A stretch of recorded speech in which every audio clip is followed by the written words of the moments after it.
बच्चों, इस वीडियो के अंतर्गत हम अभी हर्ष के साम्राज्य के बारे में पढ़ रहे हैं कि किस प्रकार हर्ष ने जो है कश्मीर पर अपना अधिकार बताया है और किस प्रकार हर्ष ने अपना साम्राज्य फैलाया। 41वें वर्ष के शासन के दौरान 41वें वर्ष के शासन के दौरान हर्ष ने अपने सामंत राजाओं में दूर दराज के क्षेत्रों जालंधर, कश्मीर, नेपाल, वल्लभी, मालवा, सिंध, सीमांत प्रदेश व असम को सम्मिलित किया। संयुक्त प्रदेश, बिहार, बंगाल, उड़ीसा, मध्य भारत, राजपूताना हर्ष के प्रशासन के अधीन थे। अंततः हर्ष उत्तरी भारत के एक बहुत बड़े शासन के रूप में विद्यमान रहा। दक्षिण भारत के अभिलेखों में हर्ष को सकलोतरात पथनाथ अर्थात सकलोतरात पथनाथ का मतलब है उत्तर भारत का स्वामी। तो आपका क्वेश्चन तैयार हो गया है कि दक्षिण भारत के अभिलेखों में किसे उत्तर भारत का स्वामी कहा गया। दक्षिण भारत के जो अभिलेख है उनमें उत्तर भारत का स्वामी किसे कहा गया, तो हर्ष को कहा गया।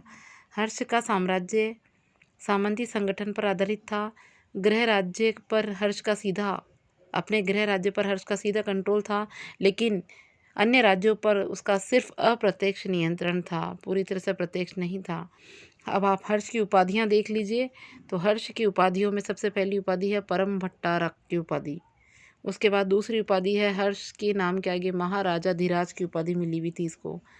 उसके बाद सकलोतरायेश्वर, तो सकलोतरायेश्वर की उपाधि भी इसको मिली है। उत्तर भारत का स्वामी है ये। एकाधिकार हर्ष को, और चक्रवर्ती सम्राट, सार्वभौम, परमेश्वर, ये सारी उपाधियां जो है हर्ष को मिली हुई हैं। और स्पष्ट होता है इनसे कि हर्ष में देवी गुणों का समावेश था। एक बहुत ही महान राजा था वो। हर्ष के अधीनस्थ राजा, हर्ष के जो 7 के राजा थे, अधीनस्थ राजा थे उसके भूपाल, कुमार, लोकपाल, नृपति, सामंत, महासामंत और महाराजा की उपाधि ग्रहण करते थे जो उसके अधीनस्थ रहते थे राजा लोग। अधीनस्थ शासक हर्ष को कर देते थे, जो उसके अंडर में काम करते थे वो हर्ष को टैक्स देते थे, सैन्य सहायता करते थे और राज दरबार में उपस्थित होते थे। हर्ष इन्हें न केवल सुरक्षा देता था बल्कि इनको प्रशासनिक छूट भी देता था। अधीनस्थ शासकों में वल्लभी का ध्रुव सेन द्वितीय, कामरूप का भास्कर वर्मन जो कि इसका दोस्त था, और मगध का पूर्व वर्मन, ये लोग भी अधीनस्थ राजाओं में थे। इनको पूरा संरक्षण देता था ये। जालंधर का उदित और उत्तर गुप्त शासक माधव गुप्त का नाम जो है इसके अधीनस्थ राजाओं में लिया जाता था, जिनकी रक्षा करता था, जो इसे टैक्स देते थे, इसके दरबार में रहते थे, सैन्य सहायता करते थे, इन्हें ये प्रशासनिक छूट भी देता था। तो इस प्रकार आपने ऊपर जो है हर्ष की उपाधियां और हर्ष के शासनकाल के बारे में पढ़ा कि किस प्रकार उसे उत्तर भारत का स्वामी कहा जाता था, जबकि वो दक्षिण अभिलेखों में इसके बारे में वर्णन किया गया। उसको सकलोतरात पथनाथ यानी उत्तर भारत का स्वामी की उपाधि दी गई है। अब पढ़ते हैं हम हर्ष का धर्म और ज्ञान के संरक्षक के रूप में मूल्यांकन। यानी हर्ष का जो नाम है वो धर्म और ज्ञान के संरक्षक के रूप में भी लिया जाता है।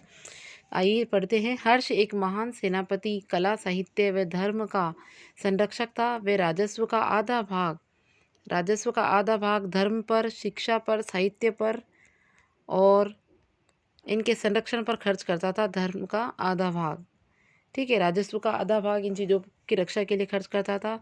हर्ष शुरू में जो है वो भगवान शिव का भक्त था, लेकिन बाद में हर्ष ने जो है महायान बौद्ध धर्म की ओर प्रवृत्त कर लिया। यानी पहले ये हिंदू धर्म में था, शिव जी का भक्त था, लेकिन बाद में इसने जो है बौद्ध धर्म अपना लिया था। और उसके बाद ही इन सिद्धांतों के प्रचार प्रसार के लिए हर्ष की राजधानी का नाम है कन्नौज। तो हर्ष ने कन्नौज में 643 ईस्वी में एक विशाल सम्मेलन का आयोजन किया। इस सम्मेलन में जो है बौद्ध, ब्राह्मण, जैन, नालंदा के विद्वानों ने भाग लिया। इस आयोजन में हर्ष जो है वो राजस्व का चौथा ही हिस्सा धर्म के लिए, उसकी रक्षा के लिए खर्च करता था। उसके प्राश्रय में महायान बौद्ध धर्म देश विदेशों में फैला। उसने बौद्ध धर्म को बहुत फैलाया।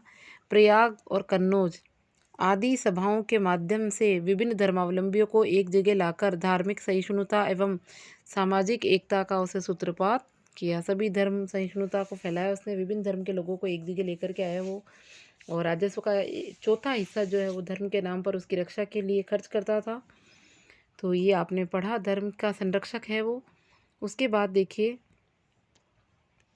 बहुत ही इम्पोर्टेंट है कन्नौज सभा धर्म की। हर्ष की कन्नौज सभा बहुत इम्पोर्टेंट है, इसे ध्यान से सुने आप।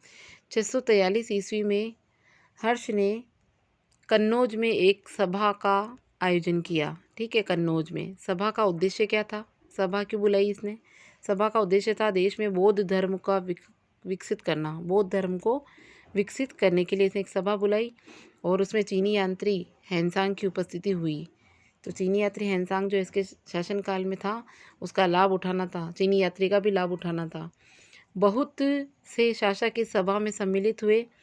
उसमें 3000 महायान और हीनयान बौद्ध भिक्षु आए, 3000 ब्राह्मण आए और नालंदा विश्वविद्यालय के लगभग 100 बौद्ध विद्वान भाग लेने के लिए आए। कन्नौज में करवाया था, अपनी राजधानी में ये सभा। हर्ष ने हैंसांग को जो है विशेष तौर पे बुलाया और उसे सभापति पद के लिए आमंत्रित किया, प्रस्तावित किया, उसे सभापति बनाकर बिठाया और महायान संबंधी एक विषय को, महायान बौद्ध की शाखा है, एक विषय पर इससे जो है वाद विवाद के लिए निर्धारित कर दिया। ये सभा जो है वो करीब 23 दिन तक चली थी कन्नौज में और जो हैंसांग है वो सभापति था। इसमें महायान का प्रचार किया गया, महायान बौद्ध शाखा इसका प्रचार किया गया। गंगा के तट के किनारे पर विशाल विहार, रहने के लिए विहार है, उसको इस अवसर के लिए बनाया गया। ठीक है, और राजा के बराबर बुद्ध की एक विशाल सोने की मूर्ति एक 100 फुट ऊंचे स्तंभ पर लगाई गई। राजा के बराबर बुद्ध भगवान की मूर्ति जो है, सोने की मूर्ति 100 फुट ऊंचे खंभे पर रखी गई। महात्मा बुद्ध को जो है वो राजा के बराबर उपाधि दी गई। उसी प्रकार की, किंतु उससे छोटी और 3 फुट ऊंची मूर्ति को रोज जुलूस में उठाया जाता था। तो आप समझ सकते हैं कि राजा जिस ऊंचाई पर बैठता था उतनी ऊंचाई की 100 फुट ऊंची एक खंबे पर जो है महात्मा बुद्ध की सोने की मूर्ति उसने खड़ी करवाई। उसके अलावा एक 3 फुट छोटी मूर्ति जो है उसको वो रोज जो है सवारी निकलवाता था, उसका जुलूस निकलवाता था और उस सवारी में, उस जुलूस में 20 राजा और 300 हाथी होते थे। छत्र को स्वयं राजा हर्ष उठाता था। जो सवारी निकलती थी महात्मा बुद्ध की, उसमें जो छत्र होता है भगवान का, वो स्वयं राजा हर्ष उठाता था। 20 राजा 300 हाथी होते थे उसमें। आगे बढ़ते हुए चारों ओर मोती और सुनहरी फूल, अन्य कीमती चीज़ें बिखेरता था, सवारी पर उछालता था। कुल मिला के हर्ष ने स्वयं अपने हाथों से बुद्ध की मूर्ति को धोया और अपने कंधों पर उठाकर पश्चिम स्तंभ तक लेकर गया। अपने कंधों पर उठाकर 3 फुट ऊंची जो मूर्ति थी उसको, वहाँ से उसने हीरे से जड़े हुए हजारों रेशमी वस्त्र अर्पित किए मूर्ति को। ठीक है, अस्थायी विहार विशेष रूप से इसी अवसर के लिए बनाया गया था।